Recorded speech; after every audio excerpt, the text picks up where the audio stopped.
so I hate seatbelts, Jesus Christ. So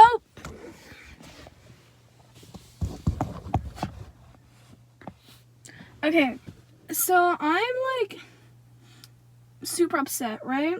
So my parents are coming home soon, and I went out, right? Yeah, not at home.